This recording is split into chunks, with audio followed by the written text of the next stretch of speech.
Bapak dan Ibu yang dirahmati Allah, ini panjang ini ayatnya, tapi ini bicara tentang wanita-wanita yang haram dinikah. Sesudah yang lalu membahas tentang kalau kamu menginginkan menambah istri dipersilahkan, atau misalnya kamu menceraikan yang tua lalu jatuh cinta kepada yang muda, silahkan, tetapi mahar dan nafkah yang sudah diberikan kepada yang tua jangan kau ambil kembali. Yang lalu bahasanya akan seperti itu. Di sini bahasannya adalah bahwa kalian wahai laki-laki haram menikahi 14 golongan perempuan. Jadi ada 14 golongan perempuan yang haram dinikahi. Pertama, ibumu, baik itu ibu kandung maupun ibu tiri.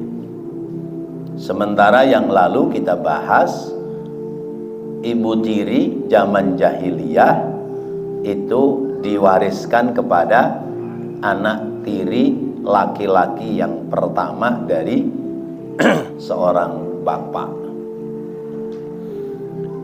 Maka betapa indahnya Al-Quran memberikan redaksi kepada kita urut-urutan dari perempuan-perempuan yang haram untuk dinikahi. Dari pertama adalah ibumu, ibu kandung maupun ibu tiri, haram dinikahi. Yang kedua, anak perempuanmu, ya. Anak perempuanmu yaitu anak kandung. Lalu saudara perempuanmu, baik dia saudara sekandung maupun saudara seayah atau saudara seibu. Tapi kalau saudara tiri boleh enggak? Saya nikah bawa anak perempuan, nikahi istri bawa anak laki-laki, saya nikahin emaknya, anak emaknya nikahin anak saya, boleh enggak? Boleh, karena orang lain statusnya. Jadi bapaknya nikahin sama emaknya, anaknya nikah juga sama anaknya. Rupanya selera bapaknya sama selera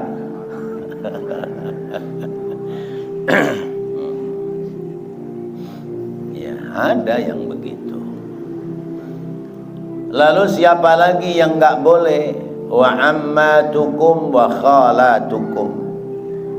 Bahasa Arab itu paman dari bapak, paman dari ibu namanya lain. Kalau paman dari bapak namanya ammun atau ammatun, bibi, baik paman maupun Pak D, Pak Le atau Pak D. Tapi kalau Pak D, Pak Le dari ibu itu panggilannya khalun, khalun, khalatun. Ya. Kalau di kita kan nggak ada beda. Ya. Pak D, Bude, Pak Le, Bule dari bapak atau dari ibu sama. Ya. Kalau bahasa kerennya tante, ya. Om sama tante. Kalau bahasa Betawi encang sama encing. Nah, encang ya kakaknya bapak emak kita, encing adiknya bapak emak kita.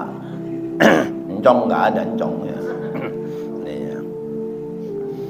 Nah itu khalah, ammah dan khalah. Wa banatul akhi, anak saudara laki-lakimu. Berarti siapa? Ponakan. Ponakan jadi penakan, nggak boleh, itu haram. Ya. Ponakan dari saudara laki. Wa banatul ukhti, ponakan dari saudara perempuan. Wa ummahatukumul lati fi allati arda'nakum, ibu yang telah menyusuimu. Ya. Ibu penyusu, ya, ibu penyusu itu jadi misalnya saya dulu masih kecil disusuin sama orang yang nyusuin saya dulu nikah muda, jadi masih muda. Begitu saya gede, saya senang sama ini perempuan sesudah janda. Itu berarti ibu yang nyusuin, ya. Lah kalau istri bapak nyusuin bapak, haram nggak dinikah? Kok menengahi? Itu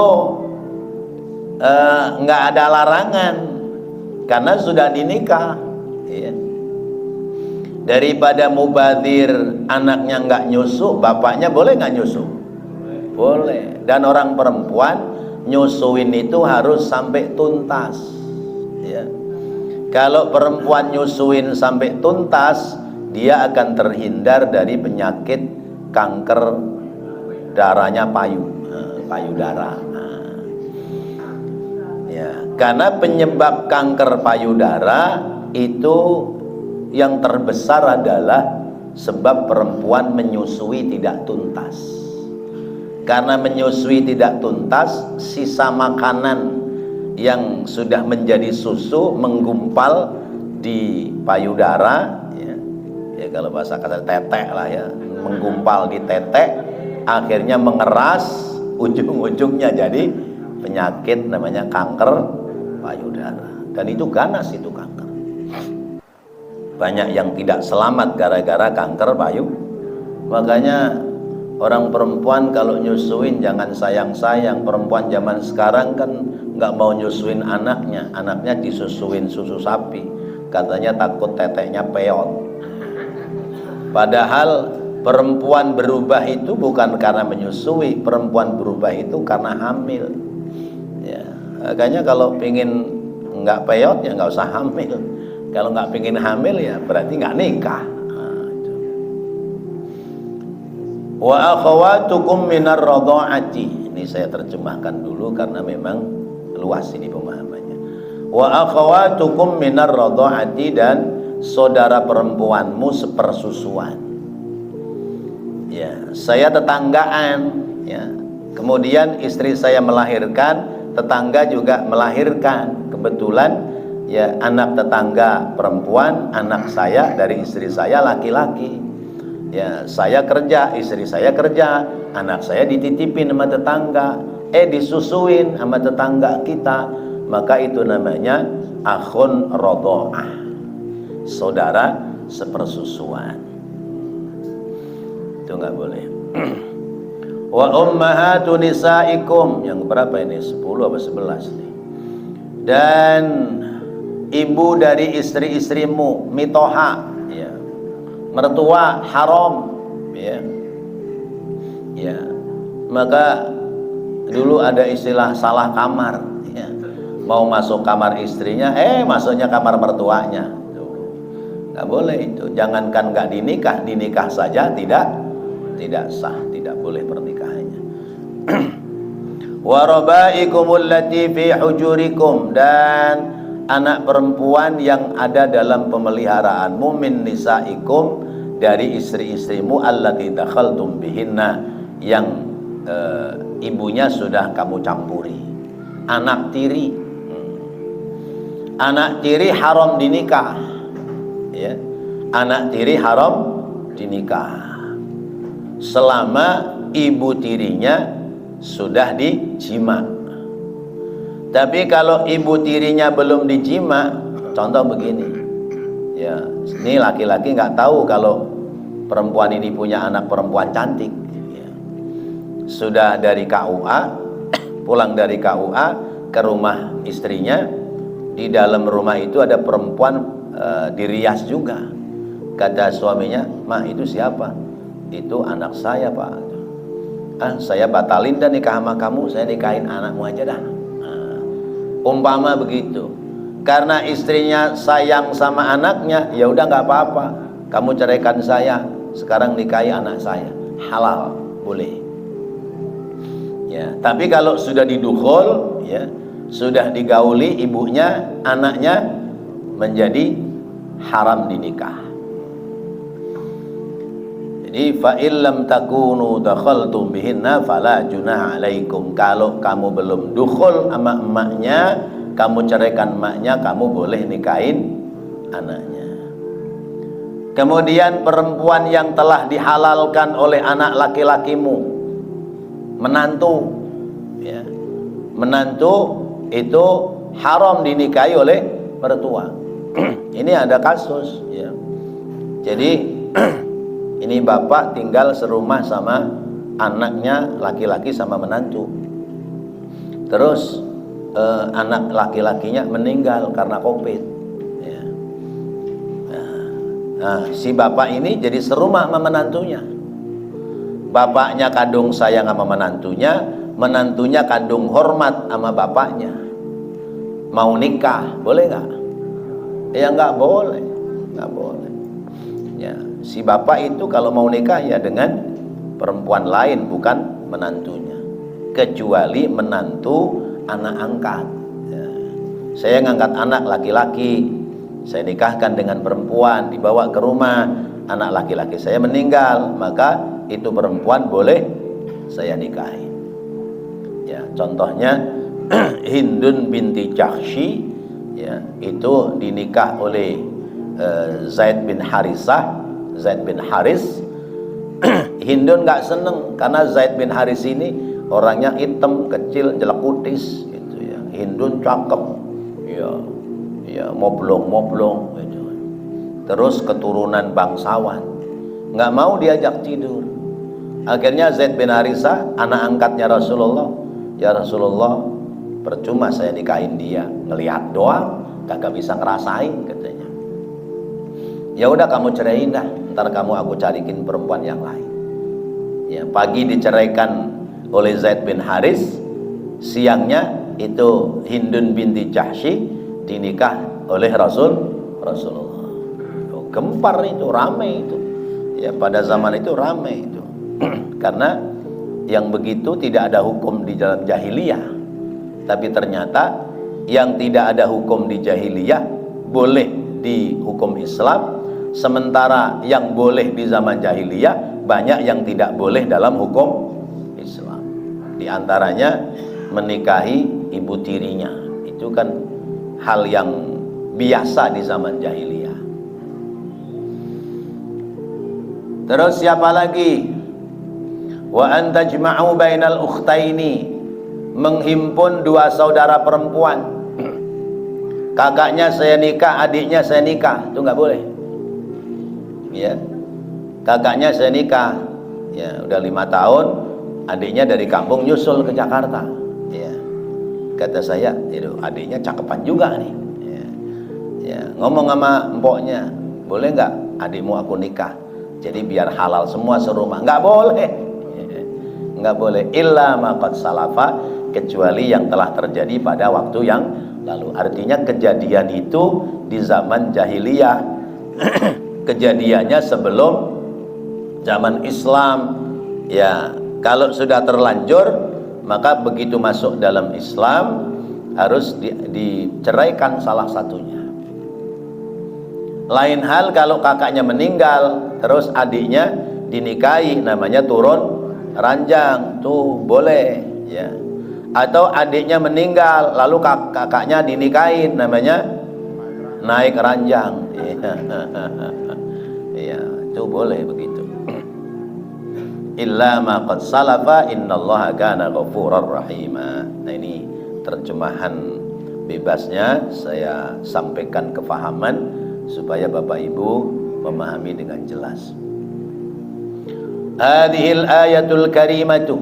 Ini tafsir dari Imam Ibnu Katsir, ya. Tapi ini pun tidak dibaca seluruhnya karena waktu.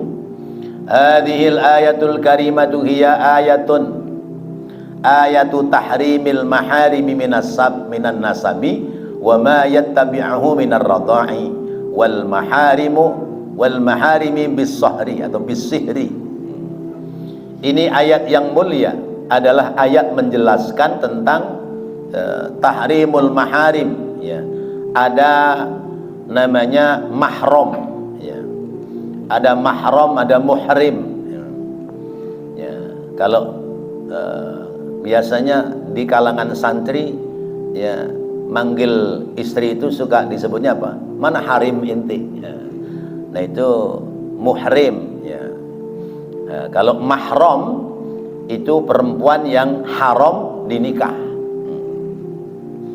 baik itu dari segi nasab atau ma yattabi'uhu minar radha'i, atau yang mengikuti dari sebab nasab adalah saudara radha, sepersusuan, mungkin ibu yang nyusui atau saudara atau perempuan yang disusui bersamaan dengan dirinya. Wal maharimi bisihri, dan mahram pula karena sihir, ya, sihir itu sebab kerabat, sebab hubungan kekerabatan, seperti menantu dengan mertua, ya, ya namanya sihrah. Ya, sebagaimana diriwayatkan oleh Imam Ibnu Abi Hatim, haddatsana Muhammad bin Sinan, haddatsana Abdurrahman bin Mahdi an Sufyan bin Hubaib an Sa'id bin Jubair an Ibni Abbasin dari sahabat Abdullah ibnu Abbas, haramtu alaikum sab'a nasaban wa sab'a sihran, aku haramkan kepada kalian 7 sebab nasab dan 7 sebab kerabat. Wa qara'a hurrimat alaikum ummahatukum wa banatukum wa akhwatukum, dan seterusnya. Kemudian riwayat sahabat Abdullah ibnu Abbas, Rasulullah bersabda, yahrumu minan nasabi sab'un wa minas sihri sab'un, haram sebab nasab ada 7 kelompok perempuan, haram dinikah sebab hubungan kerabat yaitu 7 pula. Kemudian turun ayat ini.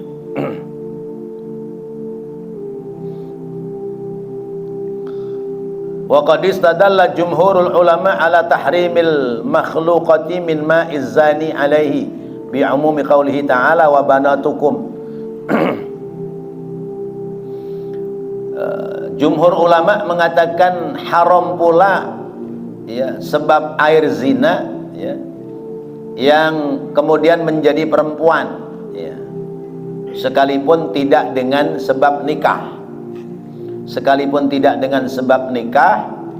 Itu misalnya orang perempuan, ya, dinikah sebab zina, lalu kemudian lahir perempuan anaknya, terus dinikah lagi oleh bapaknya, itu nggak bisa, ya, sekalipun tidak dalam kaitan hukum nikah, karena ada kejelasan bahwa janin dari perbuatan zina itu adalah janin dari bapak biologisnya, misalnya seperti itu. Sekalipun ini antik, karena bapak biologisnya itu tidak boleh menjadi wali nikah nanti kalau anak perempuannya sudah dewasa. Saya menghamili perempuan, ya, kemudian saya nikahi itu perempuan. Dari perempuan itu lahir anak perempuan, maka nanti kalau perempuan ini mau nikah, saya tidak boleh jadi wali. Udah nggak usah nyontohin orang lain, nyontohinnya kita aja. Kalau nyontohin orang lain nanti ada yang pas kebetulan merasa tersinggung, kan kita nggak boleh, ya.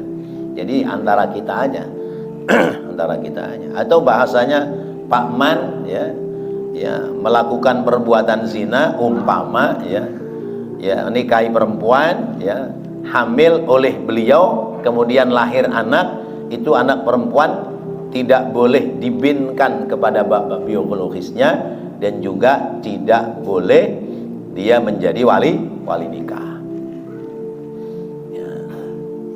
Nah, terus ntar bagaimana itu? Binnya siapa? Ya, binnya ibunya. Jangan karena binnya nggak ada terus bintitan, nggak boleh, ya. Iya, saya nikahkan Fatimah binti Tan, nggak boleh, ya. Ya, Fatimah binti ibunya, ya. Seperti Isa ibnu Maryam, contohnya Nabi Isa. Dan banyak kasus-kasus seperti itu. Maka hukum Islam ini harus sampai di tengah-tengah umat supaya tidak keliru, ya. Merasa dia sebagai bapak biologisnya, begitu dewasa anak perempuan itu dinikahkan walinya bapak biologisnya, maka pernikahannya menjadi tidak sah. Nah, ini banyak. Maka hukum Islam harus sampai kepada masyarakat yang paling bawah. Apalagi kita yang sudah pada ngaji, kita tahu karena dia tetanggaan dengan kita. Lalu kemudian begitu sudah dewasa, anak perempuannya menikah, bapak biologisnya menjadi wali, karena secara di kartu keluarga juga dia sebagai ayah kandungnya. Kemudian ayah itu mau menjadi wali, kita kudu ngasih tahu. Ya, kita harus ngasih tahu. Sebab kalau kita nggak ngasih tahu, padahal kita tahu dia menjadi wali nikah, kita dosa nggak? Dosa karena kita tahu. Adapun sesudah kita kasih tahu, kita nasihatin itu nggak boleh, dia tetap jalan melakukan itu, nggak ada urusan buat kita. Ya, nggak ada urusan buat kita. Ya, ada satu kejadian. Ya, ini suami istri nggak punya anak. Ya, lalu kemudian dia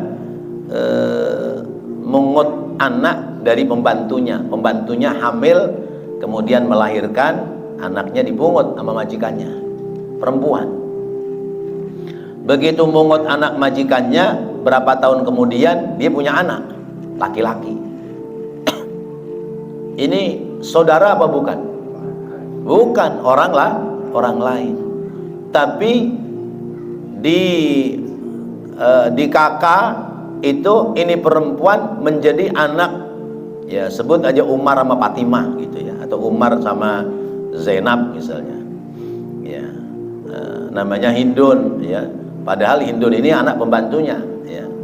Lalu kemudian dia oleh keluarga ini diadopsi anak, dibinkan kepada Umar dan ibunya, siapa tadi namanya? Zainab.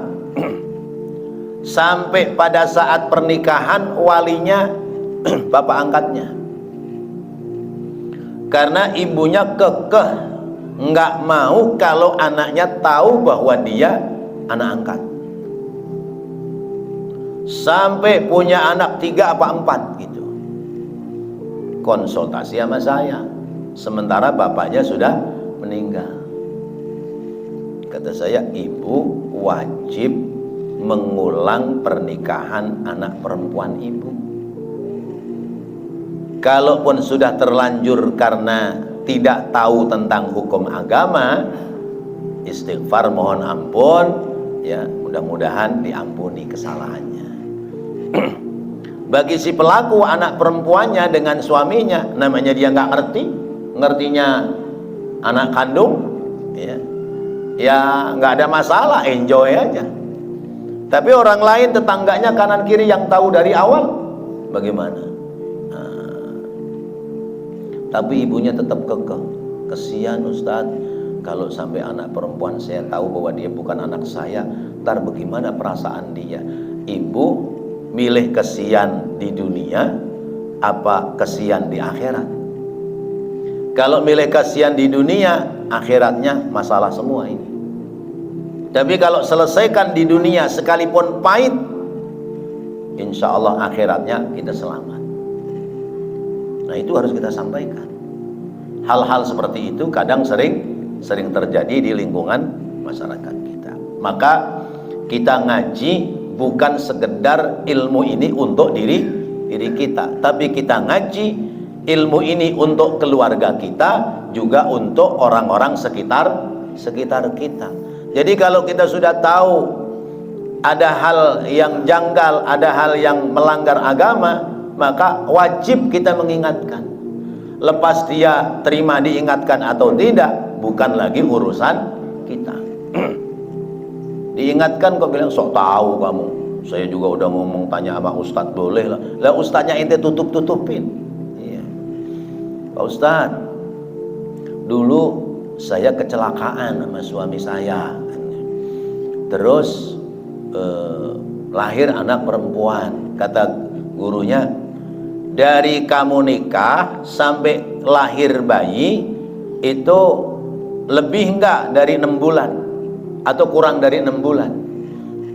Kalau lebih dari 6 bulan itu berarti jadi anak kalian, maka bapaknya boleh jadi wali. Nah, itu bicaranya kecelakaan, tidak bicara sudah hamil. Jadi ustadznya tahunya belum hamil, karena inda Syafi'i, dalam madhab Imam Syafi'i, ukuran ini bayi anak sah, ya, pasangan suami istri apabila dia lahir, ya, itu sesudah 6 bulan dari pernikahan. Karena kemungkinannya bayi usia 6 bulan lahir itu masih bisa hidup. Tapi kalau lewat 6 bulan, ya, 5 bulan atau 4 bulan dari pernikahan bayi sudah lahir, bisa dipastikan berarti dia itu inden duluan. Maka kalau bayinya perempuan, suaminya tidak boleh menikahkan. Nah, padahal yang sebenarnya mau kurang dari 6 bulan dari pernikahan atau lebih dari 6 bulan dari pernikahan, kalau dari awal pernikahan sudah tahu bahwa itu perempuan sudah hamil, maka ihtiyat kita, kehati-hatian kita, walinya serahkan kepada wali hakim. Itu kalau ingin selamat begitu. Dan ini berat, ya, berat. Karena apa? Seolah membuka aib sendiri sekian puluh tahun yang lalu. Malu kan. Ada kejadian di daerah saya. Padahal anak ketiga apa keempat itu. Ini nggak cukup dibahas malam ini, nanti kita sambung. Ya, kita ulang lagi. Anak ketiga atau anak keempat gitu, saya rada lupa. Ya.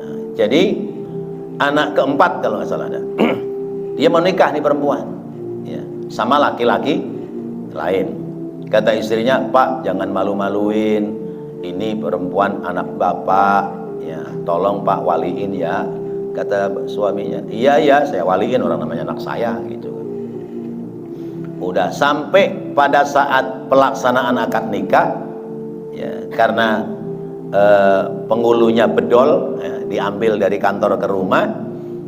Kemudian pada saat bapaknya mau diperintah untuk ijab qabul menikahkan, dia nggak mau.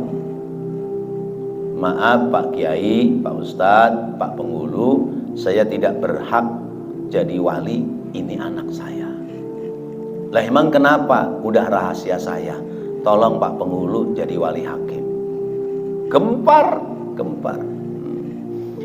Usut punya usut, rupanya ini istrinya kerja kuli batik canting, ya, di tempat bosnya. Suaminya kerja ke Jakarta. Begitu suaminya pulang, tahu-tahu hamil, padahal tidak dibuahi oleh suaminya. Kumaha ieu kepriben ge, kan masalah. Maka suaminya orang berilmu, selama ini dia tutupi, tapi pada saat mau nikah, mau tidak mau harus disampaikan karena takut dosa. Ini kejadian yang seperti ini. Nah, tetapi di masyarakat kita, ya, saya juga memberikan masukan kepada penghulu-penghulu, kalau ada anak perempuan yang daftar nikah, anak perempuan itu anak pertama dari kelahiran pasangan suami istri, minta fotokopi buku nikah dari orang tuanya supaya kelihatan, ya, kelihatan dari pernikahan sampai dia lahir itu, ya, sudah lewat dari 8 bulan atau 9 bulan dari pernikahan atau belum. Kalau sudah lewat, aman. Kalau ayah kandungnya dia menjadi wali nikah. Wallahu a'lam bishawab. Nanti kita akan pulang kembali. Ini baru sampai kepada apa tadi? Akhwatukum minar radha'ah, ya. Saudara perempuan dari sepersusuan. Nanti saudara perempuan sepersusuan itu yang boleh dinikahkan, yang tidak boleh dinikahkan, nyedot susunya berapa sedotan, itu ada keterangannya, ya. Ya, insya Allah kita bahas pada minggu-minggu yang akan datang. Mudah-mudahan Allah jadikan ilmu yang bermanfaat. Amin ya Allah ya Rabbal alamin. Rabbana taqabbal minna innaka antas samiul alim wa tub alaina innaka antat tawwabur rahim. Rabbighfir warham wa anta khairur rahimin. Wa sallallahu ala sayyidina Muhammadin wa ala alihi wa sahbihi wasallam. Walhamdulillahi rabbil alamin. Wassalamualaikum warahmatullahi wabarakatuh.